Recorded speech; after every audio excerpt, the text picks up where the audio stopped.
Link टूट गया था, चलिए पुनः वापस आ गए। मैं तो आपको कहता ही हूं कि मैं कौन सा बहुत बड़ा सेलिब्रिटी हूं या बहुत बड़े चैनल का कोई रिपोर्टर हूं, Z+ सिक्योरिटी है, बड़का गाड़ी से आते हैं जाते हैं, ऐसा तो कुछ है नहीं।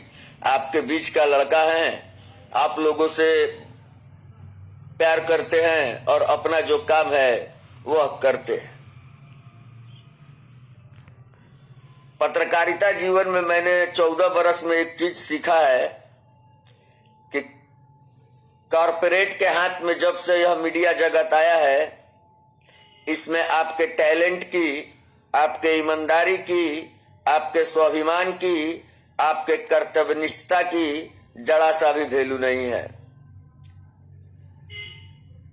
इसलिए मैं कई बड़े बड़े चैनलों को साहेबगंज में लाया, सब में मैं चैनल लाता था, पत्रकार हो जाता था, लेकिन ये खानदानी आदत है स्वाभिमान का, कर्तव्यनिष्ठता का, लगनशीलता का और ईमानदारी का भी। तो इस वजह से टाटा बाय बाय राम सलाम हो जाता था, नौकरी छूट जाता था।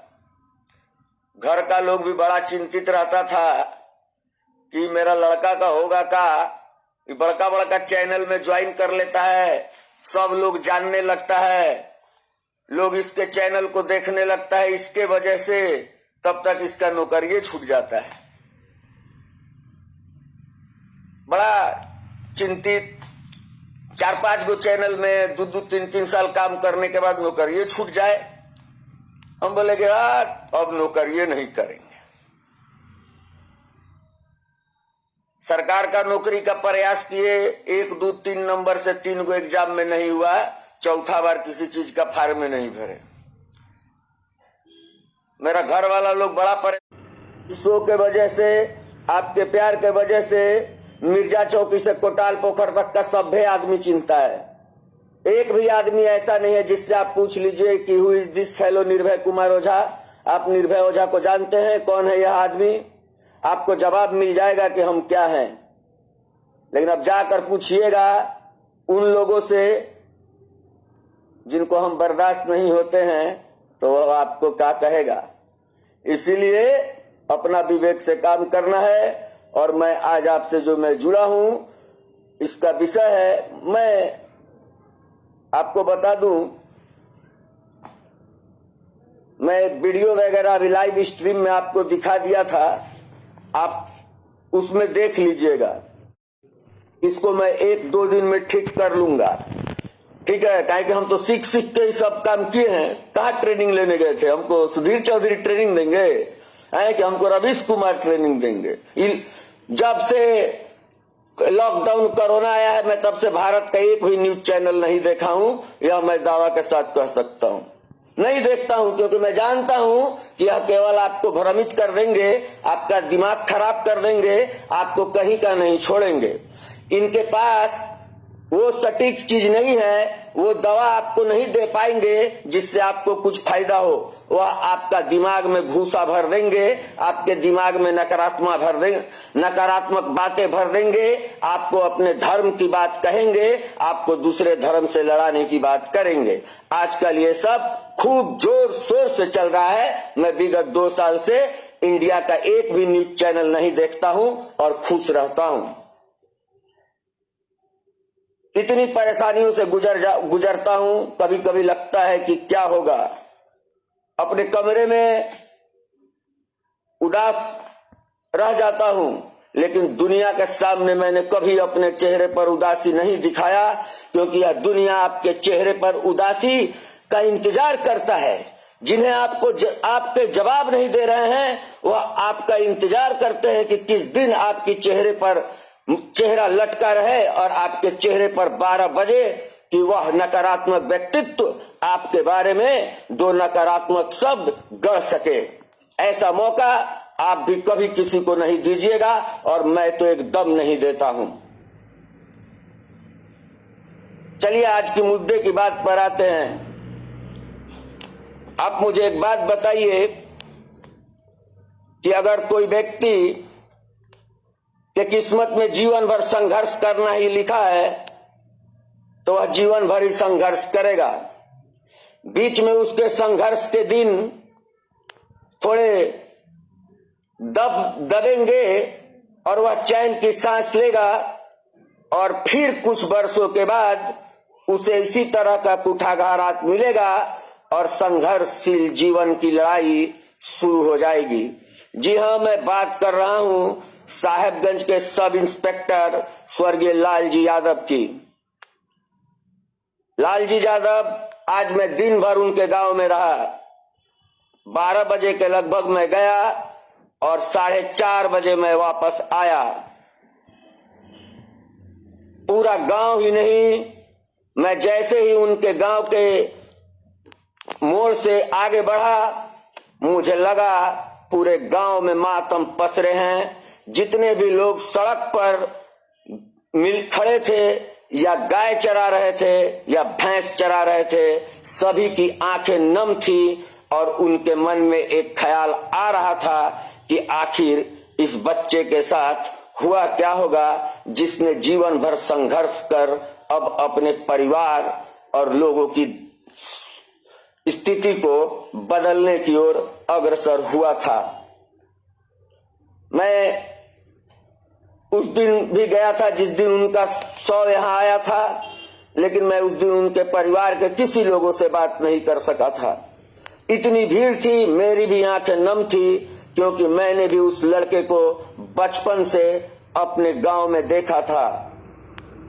वह मेरे छोटे भाई के साथ पढ़ता था। वह 1999 में 10th किया था और मैं 1998 में किया था। वह दिन भर हमारे ही गांव में घूमते रहता था और संघर्षशील लड़का था। और आज जब मैं वहां गया तो लोगों की बात सुनकर मेरी आंखें डबडबा गई कि लोगों ने बताया कि राम अयोध्या यादव के 3 लड़के थे, लेकिन सबसे ज्यादा गाली लालजी अपने पिताजी से सुनता था और गाली सुन सुन कर पढ़ता था, दौड़ने जाता था, गाय चराता था, भैंस चराता था, लेकिन कभी अपने पिताजी के ऊपर आंख उठाकर भी नहीं देखता था और सैकड़ों गालियां उसके पिता उसको रोज दिया करते थे। अब ये बताइए, जिसके गांव वाले यह कहते हैं कि यह लड़का गाली सुन सुन के पढ़ा, उसके पिताजी बहुत इसको फिर भी यह कभी अपने पिताजी को आंख भी नहीं दिखाया या कहीं किसी बात का विरोध भी नहीं किया। उस पर खराब व्यवहार का आरोप लगता है कि यह अपने नौकरी यह काम में सही व्यवहार नहीं करते। उनके निलंबन करने का जो आदेश है उसमें यही लिखा हुआ है कि यह बड़े पदाधिकारियों का आदेश नहीं मानते हैं। 5 सेकंड के लिए मेरे बात को गौर से सुनिएगा और उसके बाद अपनी प्रतिक्रिया दीजिएगा। पुलिस का कोई जवान हो या ऑफिसर हो, वह बहुत बड़ा कलेजा वाला होगा, वही जो अपने बड़े पदाधिकारियों का आदेश नहीं मानेगा। और उतना कलेजा वाला आदमी जिसके निलंबन पर यह लिखा गया है कि यह बड़े पदाधिकारियों का आदेश नहीं मानते हैं, अवहेलना करते हैं, तो ऐसा कलेजा रखने वाला व्यक्ति क्या फंदे से लटक कर अपनी जीवन समाप्त कर सकता है? जिसमें अपने बड़े पदाधिकारियों से तर्क करने की क्षमता हो, क्या वह अपने कंधे गर्दन में फंदा लगाने से पहले उसे अपने बचपन की गरीबी और आज के अपने बच्चों का चेहरा याद नहीं आएगा? बताइए आप मुझे। आखिर उसके माँ बाप को यह जानने का हक है या नहीं कि जिस बच्चे को उस माँ ने 9 महीना अपने गर्भ में रखा होगा, गरीबी में जीवन यापन करके पढ़ लिख कर लड़का दरोगा बन गया और दरोगा के नौकरी के 10 साल के बाद उसके फंदे से लटकने की मौत की सूचना आती है। वो लड़का कोई फंदा पे लटकेगा तब तक उसको याद आ जाएगा कि बहनी से दूध दूह के ले आवत रही और ना आवत रही, समय पता बाबू गरियावतो रहन और कुछ से कुछ बोलत रहन, हमार बाल बच्चा के का होई, हमारा बेटा बेटी दोनों बा। वो सोचा होगा या नहीं, या सोचेगा कि नहीं?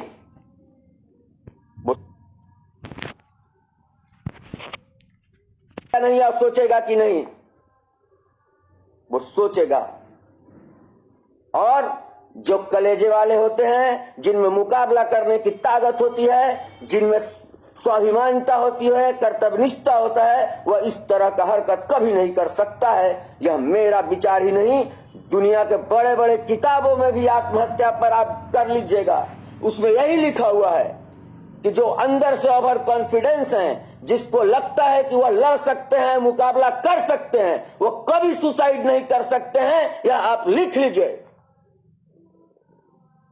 जिस लड़के को मैंने बचपन से अपने गांव में गुल्ली डंडा कबड्डी हेलल कूदल देखा है, मैं उसके बारे में यह भी समझ सकता हूं कि वो कितना बड़ा मुसीबत आ जाए नहीं लटकेगा, कभी नहीं लटक सकता है। यह बहुत ही बड़ी गहरी जांच का विषय है और इसका बहुत गहराई तक इसकी जांच करनी चाहिए और एक परिवार को इंसाफ मिलना चाहिए। उसके बाल बच्चों की चेहरा को देखकर काम करना चाहिए। पता लगाइए कि इलाके में किसी से भी पूछ लीजिए, इधर मेरे मोहल्ला में कबूतर खोपी चानन से लेकर पुरानी साहेबगंज तक जहां उसकी बचपन बीती है, किसी से भी पूछ लीजिए कि आज तक यह लड़का किसी से लड़ाई झगड़ा किया, आज तक यह लड़का किसी से मिसबिहेव किया। बस लोग यही बोलेंगे कि इतना गरीबी देखा है, इतना संघर्ष किया है और इसके संघर्ष और लगनशीलता का ही इनाम ईश्वर ने इसको दरोगा के रूप में नौकरी दिया है। आप थोड़ा देर के लिए सोचिए, उसके माँ बाप, उसकी पत्नी, उससे जुड़े हुए हर एक लोग पर क्या बीतता होगा।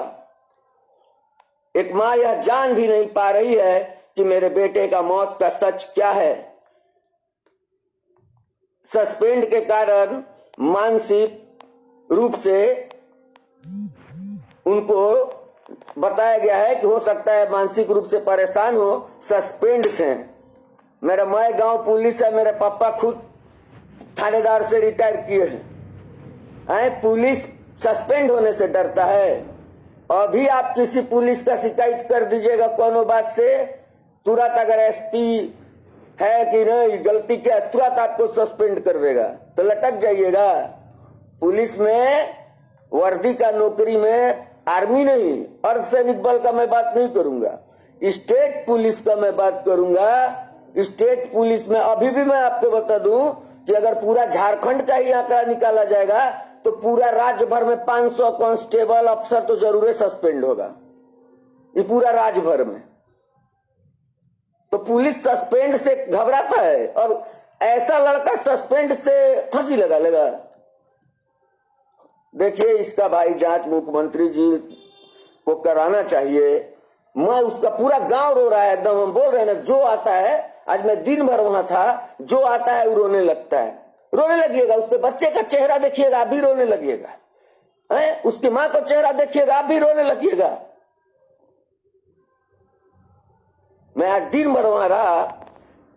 कांग्रेस के अनिल ओझा जी प्रदेश सचिव हैं, इन्हें के.एन. त्रिपाठी पलामू में आप लोग जानते होंगे, विधायक अभी वर्तमान में हैं कि मैं नहीं जानता हूं, लेकिन विधायक थे, बड़ी दिग्गज नेता हैं।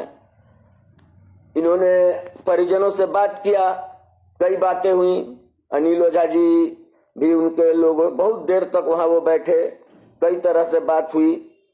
किसी भी राजनीतिक बैनर से काम करना वहां के गांव वालों ने मैंने नहीं चाहते थे। सब लोग मिलकर चाहते हैं कि इसके लिए कुछ किया जाए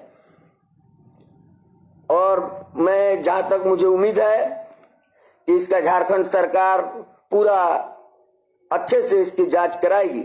लेकिन उनके भाई से आज मुझे जो पता चला कि पलामू में जो आवेदन दिया गया है उनके द्वारा, उस आवेदन पर शायद यूडी केस कर दिया गया है। अब मुझे वो उनके भाई ने बताया है, लेकिन आज उनके भाई ने एक जिलवा वाली थाना में भी एक आवेदन दिया है जिसमें प्राथमिकी दर्ज करने की बात कही गई है। मैं आपसे थोड़ा कुछ उसकी बातें शेयर कर लूं, आप जान लीजिए कि उनके भाई ने क्या लिख कर दिया है। आपको जानने का हक है क्योंकि आपके जिले का लड़का था, बड़ी संघर्ष करके दरोगा बना था। हमारा 1 नंबर से नहीं हुआ था, समझ लीजिए। लेकिन इस लड़का का हो गया था। तो आपको एगो बात और बता देते हैं, ये बोरियो में जो आवेदन दिए हैं उनके भाई, उनका नाम है नहीं, उनकी पत्नी आज बोरियो थाना, जिरवाबाड़ी थाना में आवेदन दिए हैं, पूजा कुमारी जी। क्या लिखती हैं मैं आपको पढ़कर सुनाता हूं, आपको जानना चाहिए।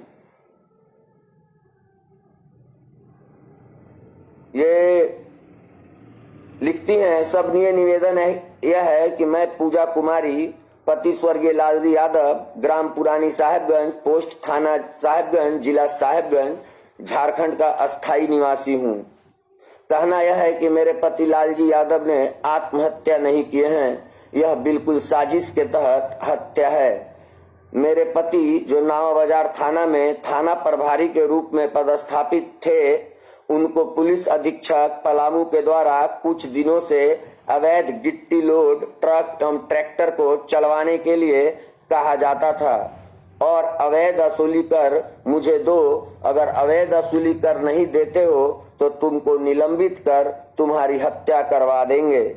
इसी बीच मेरे पति जब भी घर पर फोन से बात करते थे तो काफी हताश एवं परेशान होकर बात करते थे और यह भी बोलते थे कि एसपी मुझे माँ बहन की गाली एवं भद्दी भद्दी बातें बोलते थे। और इसी बीच जिला परिवहन पदाधिकारी पलामू के द्वारा अवैध बालू गाड़ी को लाया गया और गाड़ी लाकर बोला गया कि इस गाड़ी को थाना के बाहर ही रखना है। इसी बात को लेकर मेरे पति को एसडीपीओ सुजीत कुमार के द्वारा मुझे बोला गया कि अगर आप गाड़ी को थाना के बाहर नहीं रखते हैं तो हम एसपी साहब से निलंबित करवाकर तुमसे पैसा की मांग करेंगे और तुम्हारा सब दादागिरी निकलवा देंगे। इन्हीं सब बातों को लेकर एसपी साहब पलामू द्वारा निलंबित भी कर दिया गया। जब भी मेरे पति के द्वारा फोन कर मुझसे बात करते थे तो यही बोलते थे कि निलंबन के बाद भी एसपी पलामू के द्वारा मुझे धमकी दिया जा रहा है।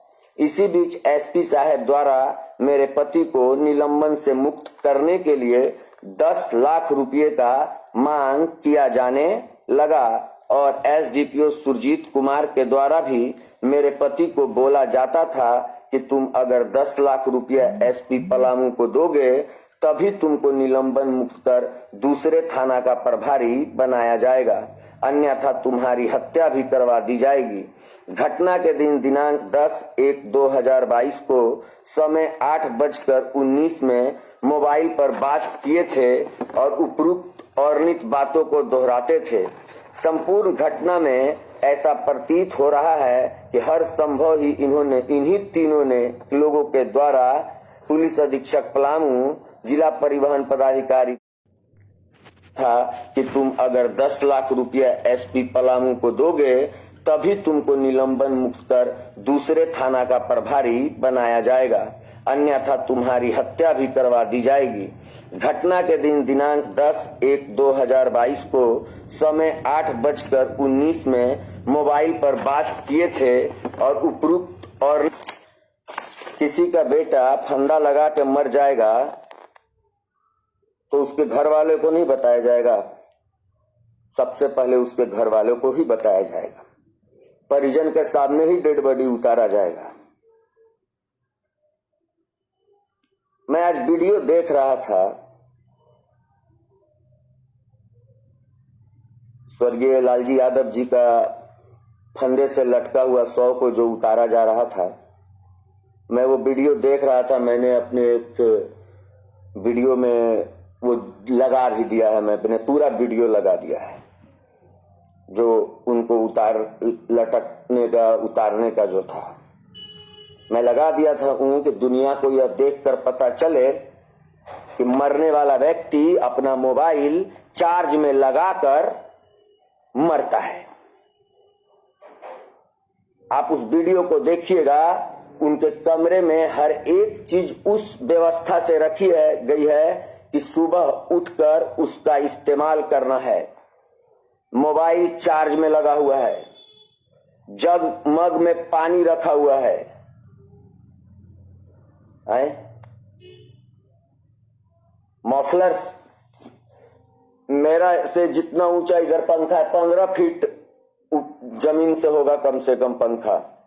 पलंग से मान लीजिए 5 फीट उठ जाइए, 10 फीट फिर भी रहेगा। मफलर उतना उस पंखा में लटक जाएगा और उससे आप फांसी भी लगा लीजिएगा। हेमंत सोरेन जी जांच कराइए, गरीब आदमी का हम एकदम कलेजा रो रहा है, मैं आपको बता रहा हूं। कभी भी वो लड़का इतना एकदम अपना बाल बच्चा का चेहरा उसको याद नहीं आएगा, बोलेगा कि बाप रे बाप हम जितना गरीबी में जीवन जिए हैं, दियरा जाते थे, गाय चराते थे, भैंस चराते थे, और अब मेरा बाल बच्चा जो है सेंट जेवियर में पढ़ता है, हम दरोगा हैं, थाना प्रभारी हैं, मेरा बाल बच्चा का क्या होगा अगर हम ऐसा करें, नहीं सोचेगा है। और सस्पेंड कोई मुद्दा ही नहीं है पुलिस के लिए। पुलिस में लोग सस्पेंड होते हैं तो उसके लिए जान नहीं दे देंगे। बिल्कुल हेमंत सोरेन जी से बहुत आशा है इस परिवार को पुनः संघर्ष की दुनिया में जाने से रोकिए। उनके बाबूजी अब तो बूढ़े हो गए हैं, अब तो और बूढ़े हो जाएंगे। किसी बाप के सामने किसी के बेटे की मौत हो जाए, वह बाप जीते जी मर जाता है। जब रावण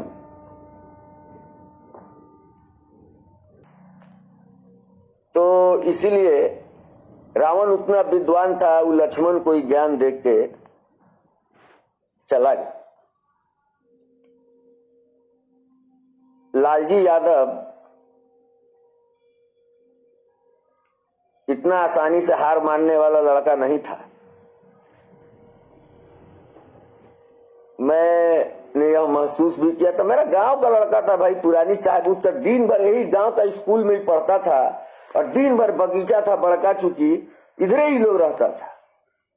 राजस्थान स्कूल में पढ़ा, कॉलेज में पढ़ा, एमए किया, और आज पता चला कि बेचारा फंदा से लटक के, बताइए, और खूब बढ़िया से उसको यूडी केस भी, पलामू जांच का भी इंतजार भी नहीं हुआ, यूडी केस हो गया है, जैसा वो लोग बता रहा था। यादव महासभा के लोग आए हुए थे गोड्डा से, युवा प्रदेश अध्यक्ष हैं सुनील यादव जी, पूरे दल बल के साथ आज आए हुए थे और उन्होंने कड़ी चेतावनी और प्रतिक्रिया दिया कि यादव महासभा पूरा आंदोलन करेगा और रांची में धरना देगा। और उन लोग का मांग है, और कांग्रेस के और राजद के भी लोग गए थे। मैंने इन लोगों से भी सवाल किया कि आपका सरकार है, आप सरकार में हैं, बोलिए कि जो परिजन का मांग है उसको पूरा करवाइए। आप लोग हैं, आपको देखकर और एथिक लेकर समझ नहीं आता है कि क्या हुआ होगा। तो वही आपको बता रहे थे। वहां पर कई लोगों को मैं सुन रहा था, जो लोग वहां गए थे पलामू, बहुत सारे लोग गए थे यहाँ से, तो उन लोगों ने बताया कि जरा सा भी पुलिस प्रशासन वहां पर हम लोग को कोऑपरेट नहीं कर रहा था। वो लोग जरा सा भी ये नहीं सोच रहा था कि मेरा बेटा के साथ ऐसे हो गया है। बहुत ही दूसरे टाइप से बिहेव किया गया। लास्ट में कुछ पब्लिक पे लाठी भी चलाया गया। लेकिन आप समझ लीजिए, पलामू का जनता 15 से 16 घंटा सड़क जाम रखता है एक पुलिस के लिए, एक वर्दीधारी के लिए, है। जरूर उस सब इंस्पेक्टर ने तो अपना पब्लिक के बीच में पकड़ जरूर बनाया होगा, तब न उसके लिए लोग सड़क पर, वो 15 घंटा 14 किलोमीटर लंबा लाइन लगा हुआ। कुछ तो उस लड़के में अच्छाई जरूर हुई होगी कि लोग ने उसके मौत पर सवाल उठाया। लालजी यादव इतना आसानी से जान छोड़ने वाला नहीं था। लेकिन कहते हैं, मेरा नाम जोकर सिनेमा देखे हैं?